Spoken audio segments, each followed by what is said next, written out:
propor ideias, né? Então, nossa central inicia hoje uma série de debates com os candidatos a presidente da República nesse ano. Nós fizemos questão de convidar os diretores, os dirigentes, as dirigentes da nossa central, para que a gente possa, do ponto de vista da discussão, a gente também ter presença. Não basta um candidato ou a candidata ir na Fiesp, não basta o candidato ou a candidata ir nos banqueiros. É importante que venha à casa dos trabalhadores e das trabalhadoras. Eu quero aqui justificar a não presença do nosso presidente interino, nosso companheiro Miguel Torres, que está, Ciro, está nos Estados Unidos, em Detroit, num congresso das indústrias automobilísticas. Justificou e fez questão de mandar um abraço a vocês, estamos aqui representando. Além disso, eu queria deixar claro, assim, Carlos Lupe, por favor.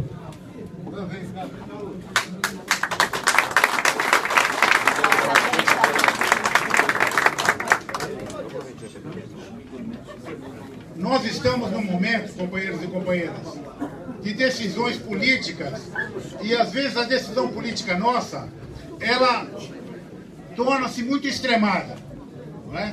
Queiramos ou não, Ciro, o nosso país, sempre que se tomou posição extremada, sempre os trabalhadores perderam. O golpe militar foi uma decisão extremada, nós perdemos. Nós sabemos que no nosso país, o debate político, o debate de ideias, tem que também se fortalecer dentro da composição daquele partido, daquele candidato, daquela candidata que vai fazer o governo. Por isso nós achamos fundamental que o próximo presidente da República possa ser de todos os brasileiros. Não pode ser um candidato da esquerda, não pode ser um candidato com viés de direita. A nossa experiência, a experiência dos trabalhadores é no sentido do diálogo, no sentido de fortalecer as ideias de todos os brasileiros.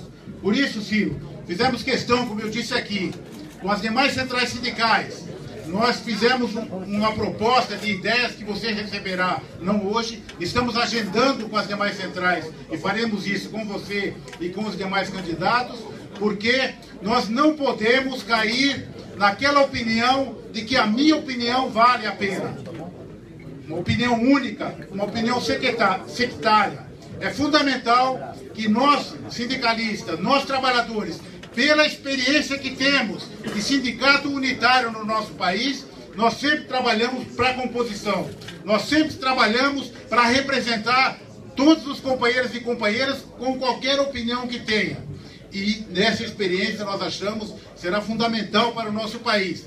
Nosso país continental, milhões de pessoas espalhadas por diversas regiões, falamos a mesma língua, não é? Mas existem opiniões diversas em todo o país. Até a opinião, muitas vezes, incentivada de separação, incentivada de sectarismo, incentivada de discursos homofóbicos. Mas nós queremos garantir nessas eleições a possibilidade de ser uma campanha que una o país, uma campanha que una trabalhadores, que possamos também ter diálogo com os empresários, e o candidato que puder fazer isso, que puder representar as diversas composições, com certeza poderá tocar o nosso país.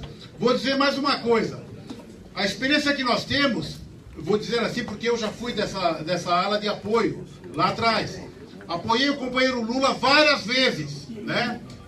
Os trabalhadores vão chegar ao poder, os trabalhadores vão chegar ao poder. Só chegou ao poder quando foi capaz de compor um leque de alianças que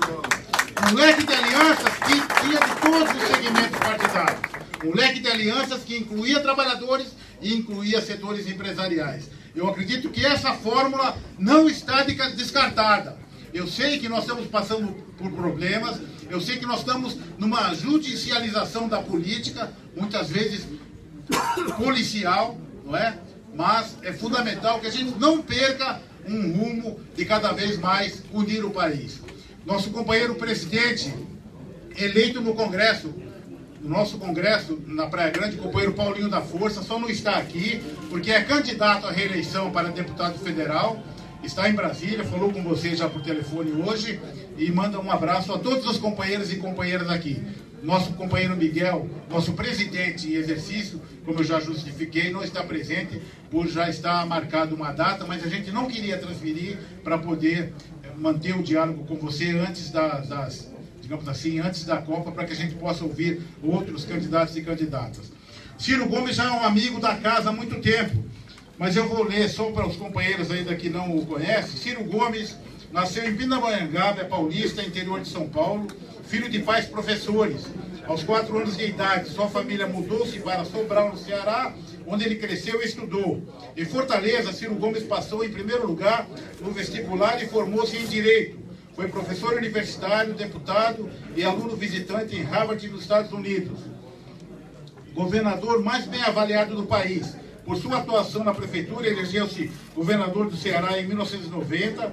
Seus secretários eram jovens técnicos em substituição aos políticos. Sua gestão foi marcada pela combinação de um forte trabalho social com um consistente perfil de desenvolvimento do Estado.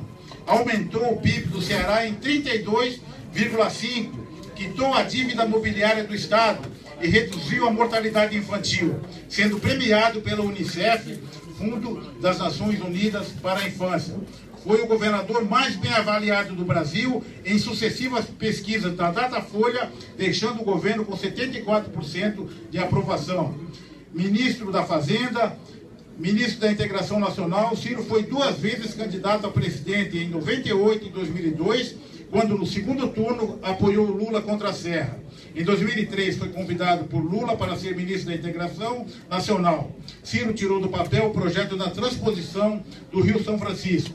Experiente e honrado, pai de 4 filhos, Ciro tem 38 anos de vida pública e seu nome foi associado a escândalos ou roubalheira. Nunca foi, perdão. O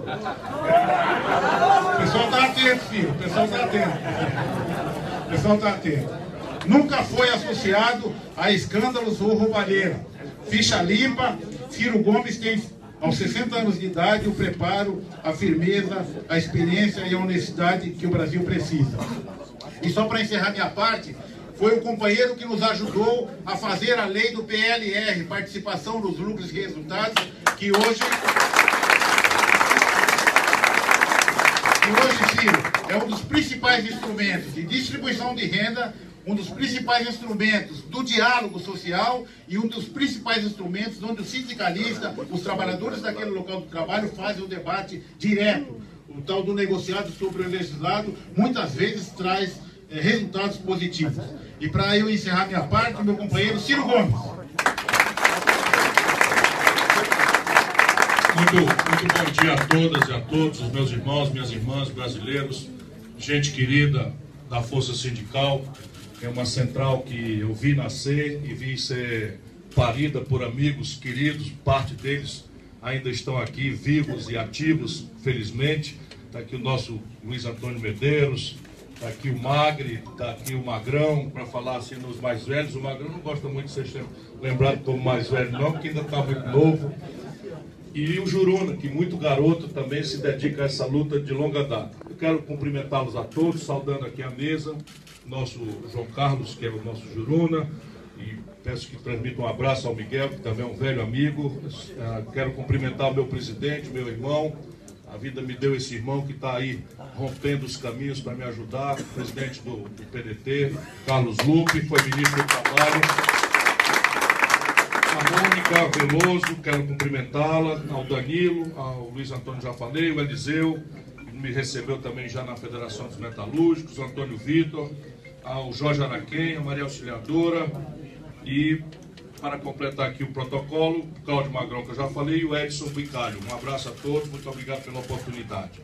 Eu conversei com o Juruna, eu vou fazer uma primeira provocação, vou fazê-lo com mais brevidade possível, aproveitando a qualidade de uma liderança sindical tão politizada, tão trabalhada na casca do alho, como a gente diz lá no Ceará, já tão experiente, para que no fim da minha provocação eu possa me oferecer para ouvir críticas, sugestões, perguntas, questionamentos, antagonismos, enfim, para que a gente faça uma conversa fraterna entre amigos.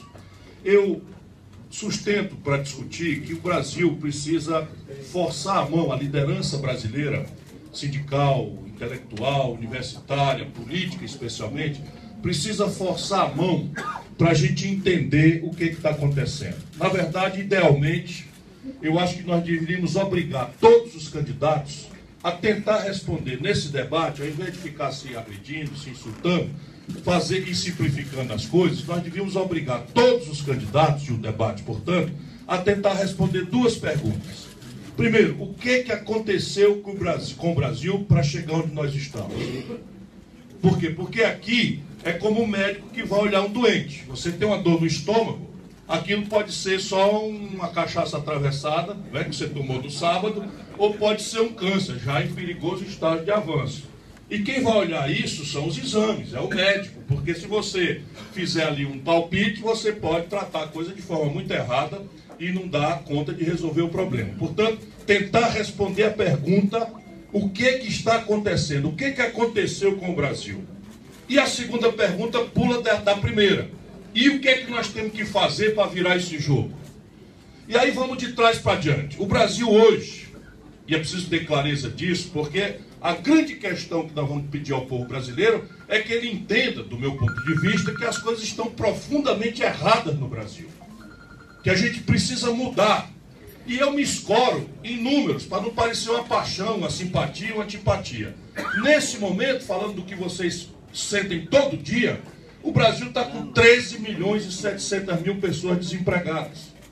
Nesse momento, há 34 milhões e 200 mil brasileiros empurrados para a informalidade, sem qualquer proteção de carteira de trabalho e, ao mesmo tempo, sem ter oportunidade de contribuir, seja para a Previdência, seja para, enfim, a poupança geral da sociedade brasileira.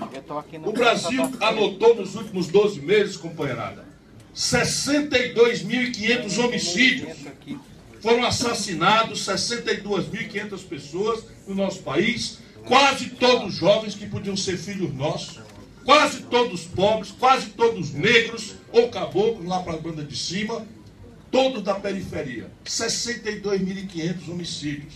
Isso é o dobro de todas as mortes que aconteceram no planeta Terra no mesmo período. E o mais grave é que nós não temos sequer condição de investigar esses homicídios. Só 8 em cada 100, como um sinal do colapso do Estado brasileiro, 8 em cada 100 são investigados no nosso país. Portanto, a mim me parece, para não cansá-los, que as coisas estão estruturalmente erradas no Brasil. E eu falei estruturalmente, porque o problema aqui não é Chico, Manel ou Rosa. Se fosse Chico, Manel ou Rosa, era mais fácil. Não é. Nós temos um problema estrutural de modelo econômico. Claro que o Chico, Manel e a Rosa ajudam ou atrapalham. E nós temos sido mais atrapalhados do que ajudados, infelizmente, nos últimos tempos. Mas o problema brasileiro é estrutural. E eu aponto para vocês, ainda tentando responder a primeira pergunta. Em 1980, 1/3 da riqueza brasileira era produzido pela indústria. 1/3 da riqueza brasileira, o chamado PIB, era gerado na indústria nacional. E essa indústria era a soma da produção industrial da China, da Coreia do Sul, da Malásia, de Singapura e do Vietnã, e ainda sobrava um tanto. Hoje, companheiros e companheiras, a indústria brasileira está reduzida a 11% da nossa riqueza. É praticamente o genocídio da destruição da indústria, o que o Brasil tem vivido, especialmente nos últimos 20 anos. Eles chamam de desindustrialização, mas é fechamento de indústria todo dia, botando 200, 500, 1.000, 700, 800, 1.500, 2.000 pessoas para a rua. E aqui começa a se explicar por que esses números são tão terríveis no mundo do trabalho brasileiro. Nessa mesma época, a China, como eu disse, era um pedacinho do Brasil, virou 6,5 vezes a produção brasileira.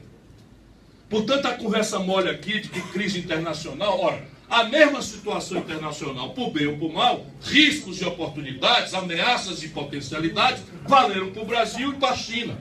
A China virou a segunda produção industrial do mundo e passou a ser 6,5 vezes a produção industrial do Brasil no mesmo período. O que aconteceu? Morreu um velho modelo nacional desenvolvimentista e nós não temos sido capazes, na política, de consertar um novo modelo econômico. eu vou resumir aqui a minha resposta e a gente pode depois desdobrar no debate. E o que fazer? Ora, o que fazer aqui tem uma confusãozinha, para não falar uma confusão das grandes no Brasil. A política brasileira, de um tempo para cá, virou propriedade da marketagem, da propaganda. Então, existe uma agenda acima da superfície em que todo mundo, se vocês bem repararem, repete igualzinho a mesma conversa. Por quê? Porque os marqueteiros vão para a rua, fazem uma pesquisa e perguntam ao povo o que é que o povo quer ouvir.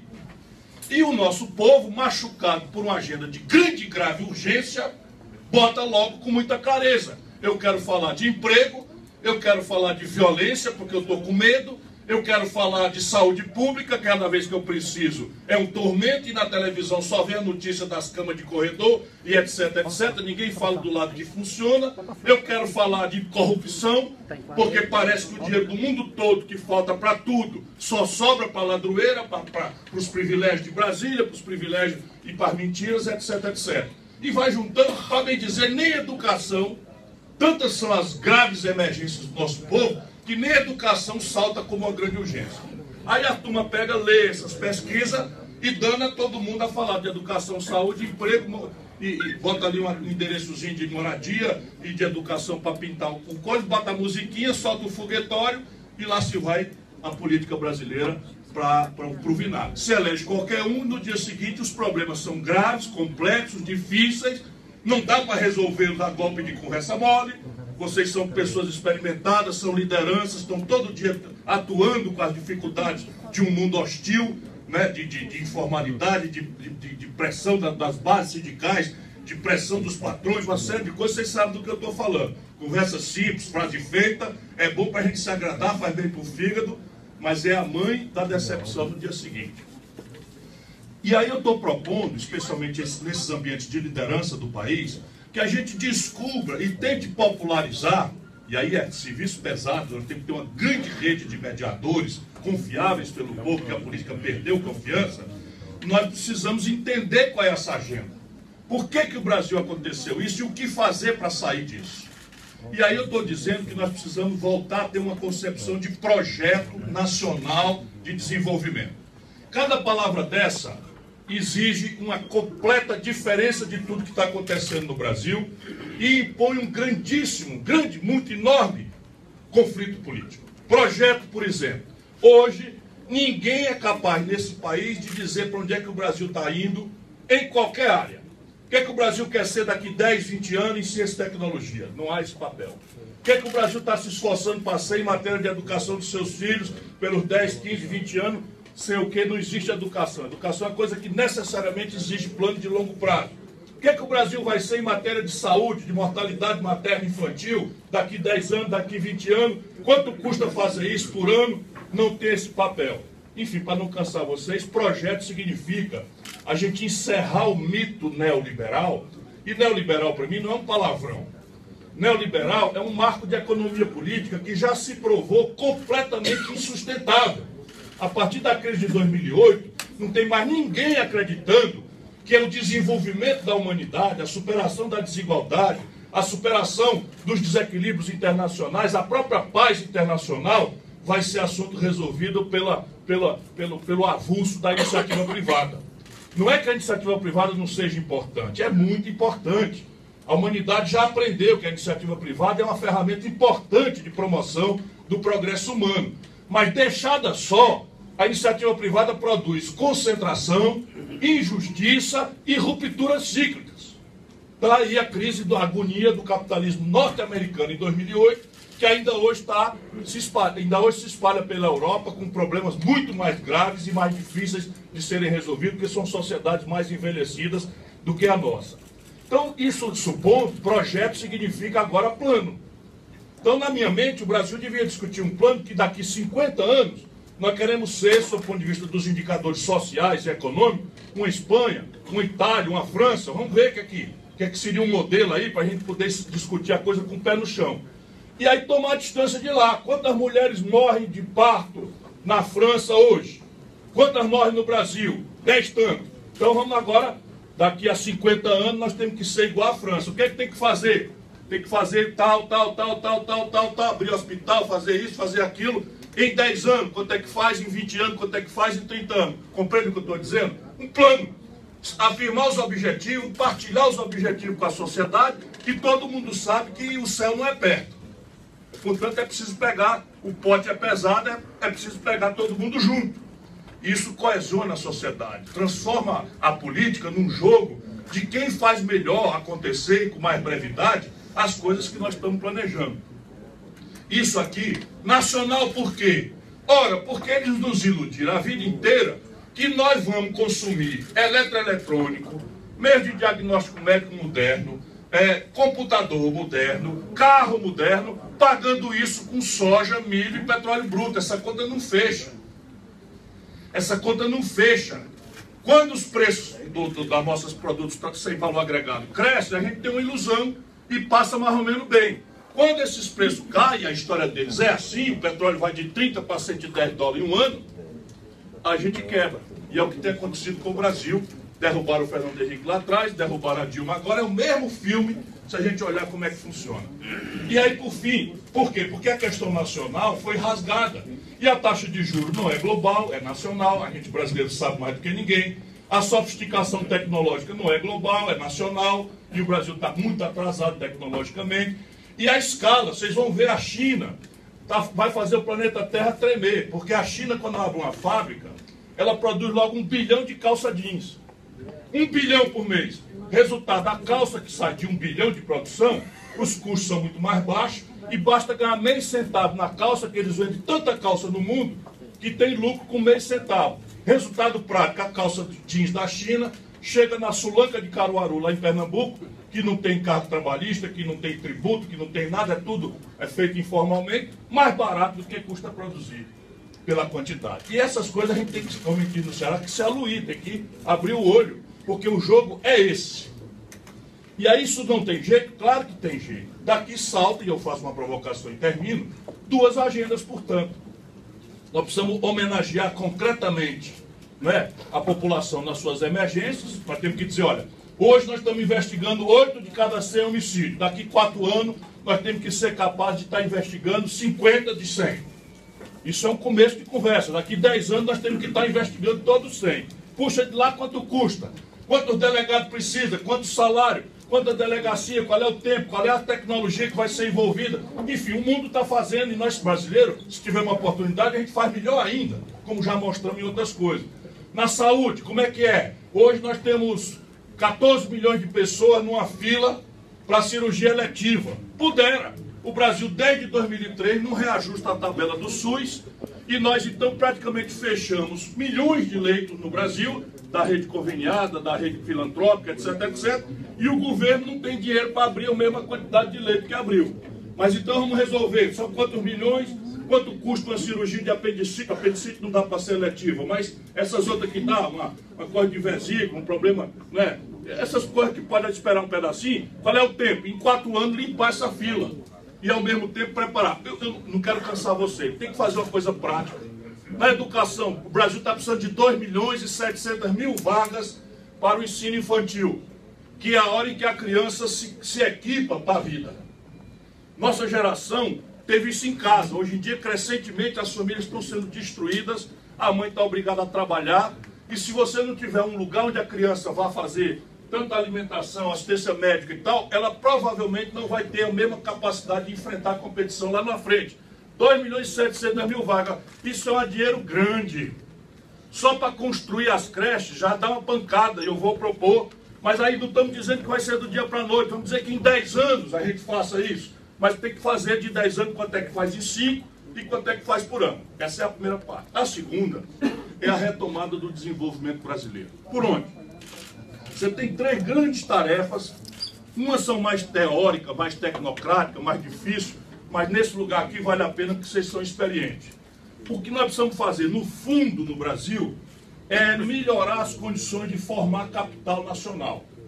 Isso os economistas chamam de formação bruta de capital. Isso não precisa ver. Mas na prática é o seguinte, jamais prosperou a nação que por trás dessa prosperidade não esteja uma dinâmica de fazer o capital em casa.